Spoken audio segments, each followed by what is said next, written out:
Hi, my name is Luke, and for today's Grover, we are going to be learning the King-Rook and King-Queen endgame for chess. In the King-Rook endgame, or King-Queen endgame, the goal of the endgame is to march the king down to the other side of the board using both your king and one other piece. To show you how this is done, I'm first going to use the rook. With the rook, just like the queen, you will want to cut off the opponent's king from one side of the board. This is very similar to the rook-rook endgame. In this case, it would probably be easiest to make the king stay on this side of the board. So I would move my rook here. Now, the opponent king might try and follow around your rook, in which case you would just move your rook away.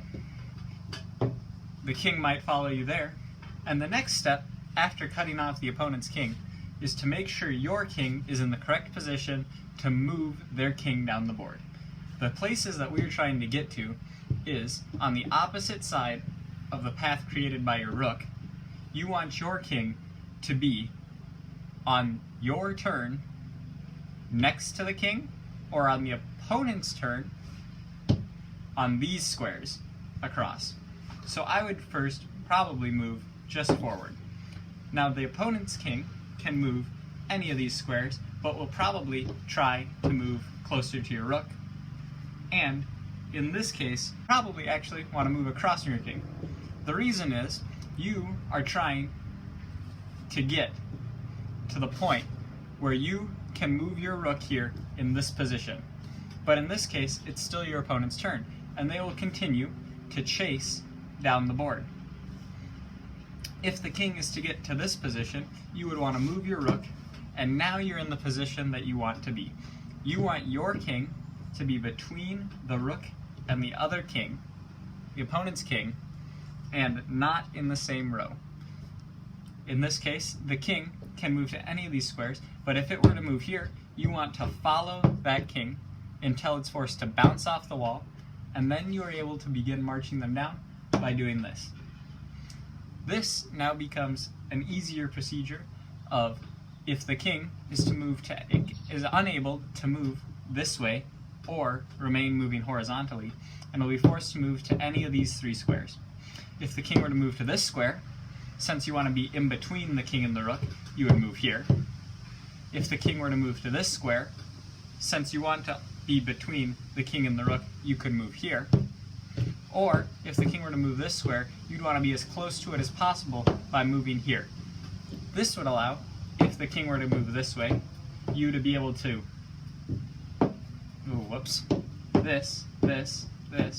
be able to move your rook out of position and still be in the spot you want. Or,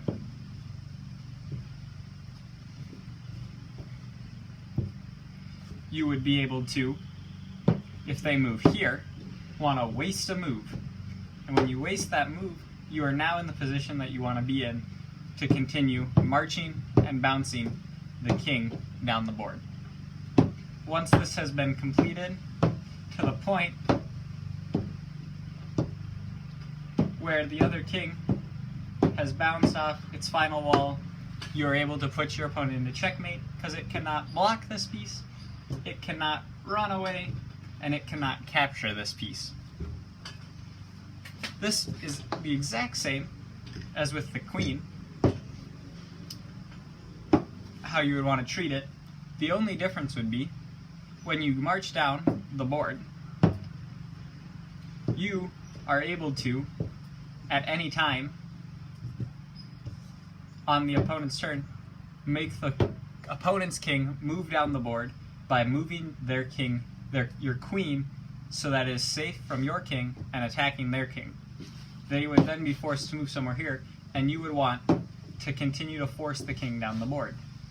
This can get you in some trouble though, because you might accidentally put the other king into stalemate. And stalemate is when the opponent cannot move any pieces, but also is not in check. So that is something you would want to avoid and would rather have some form of checkmate. That is how you do both the King-Rook and King-Queen endgame. Thanks.